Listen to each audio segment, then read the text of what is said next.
Hello, thank you so much for stopping by to my channel. Listen, my name is Regina.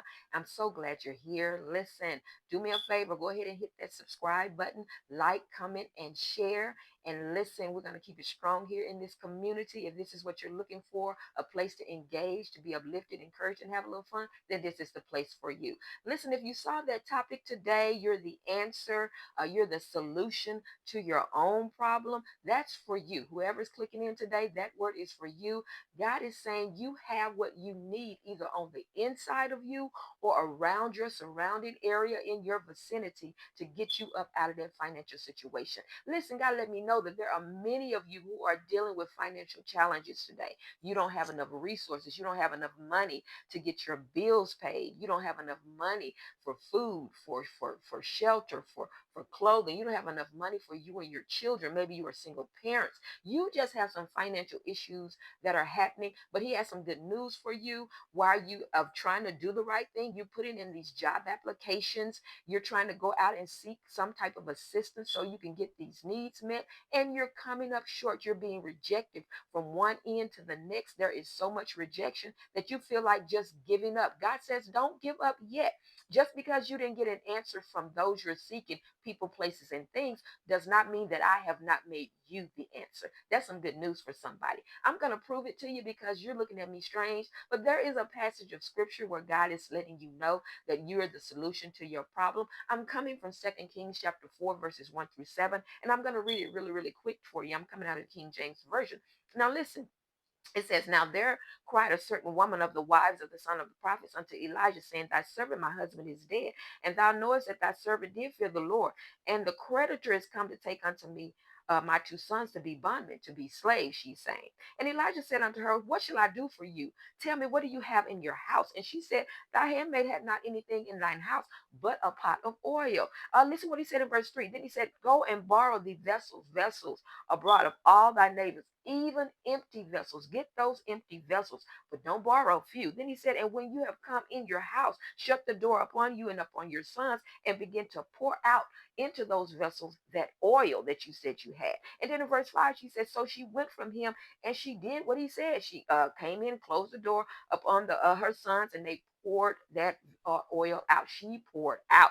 And then she said, and it came to pass when the vessels were full, like she was obedient, then she came and with her son and asked, bring me another vessel. And the son said, that's it. There are no more. And then the oil stayed. The oil stopped flowing. Lastly, then she came and she told the man of God. She came back and told Prophet Elijah.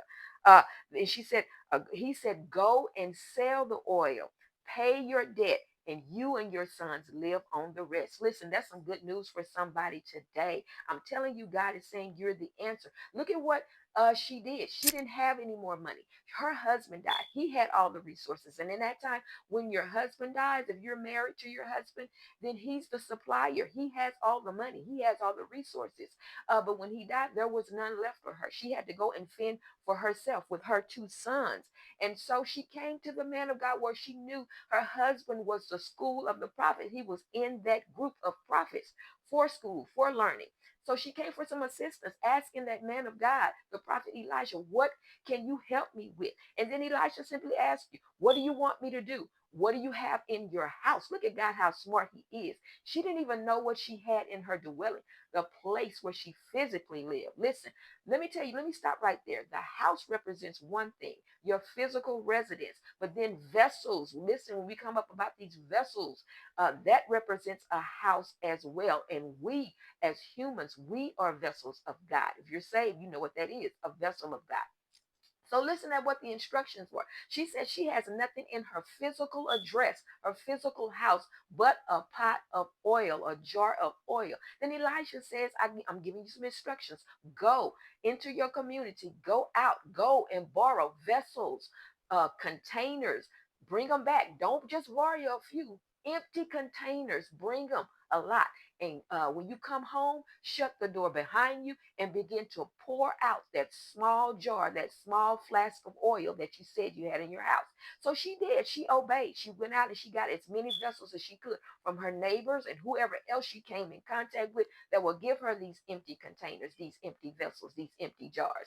She came back, closed the door with her and her sons, and she began to pour. How about when she began to pour into all of those vessels? I mean, she had a lot. God began to multiply that oil. And when she had that little, there is no way, I'm going to stop right there. There is no way a tiny jar of oil can fill up all of these multiple empty vessels that she had. That had to be God's supernatural on her natural. But here's some good news. As she began to pour that oil, out, emptied that oil out into those vessels. It kept flowing until she got to the last one. Listen, when she got to the last one, the son came and she asked, "Bring me another vessel." And he said, "There's no more. That's it." The oil immediately stopped flowing. It just stopped. Do you hear me? That was nobody but God. Then she put them to the side like she was told to do by Elisha. Once you fill them up, put the full ones to the side. Had a plan for her life. Then she came and she told Elisha what she did. I filled him up, put him to the side. Elijah gave her this instruction. Now go and sell the oil, pay your debt, and you and your sons live on the rest. This is what this means. You don't know what you have that's of value. She didn't know how much value that oil was. Oil is used for so many things. It's used as a medicine, it's used as healing, it's used for cooking. Olive oil, yes, it's used for so many things. It's in high demand at that time, and it is still in high demand today.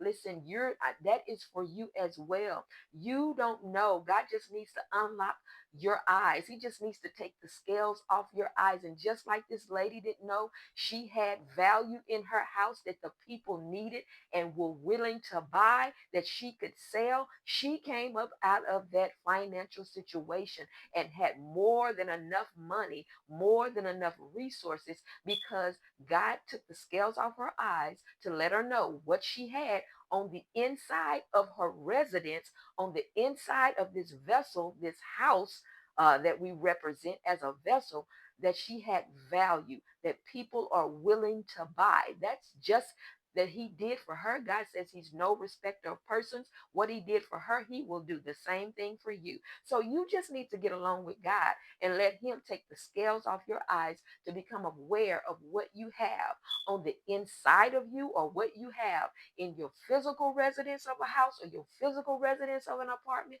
or in your vicinity, that's going to bring you up out of that financial crisis. You are the answer. No more looking outside of yourself. No more going to people, places, and things. Just go to God. Let him unlock your eyes so you can get to work and be able to go. Yes, that's a commandment. Get out of your comfort zone. Go. Sell what he has given you. Pay your debt, and you're about to live in the overflow. Her and her kids lived in the overflow. How about she came up on a business? She started running a business, came from nothing to something. That's your word today. Let it marinate that you're the answer. Listen, that's all I have time for today. That's all I got for you. But I thank you so much for stopping by. Listen, don't forget to click that subscribe button, like, comment, and share. And until the next time, see you later.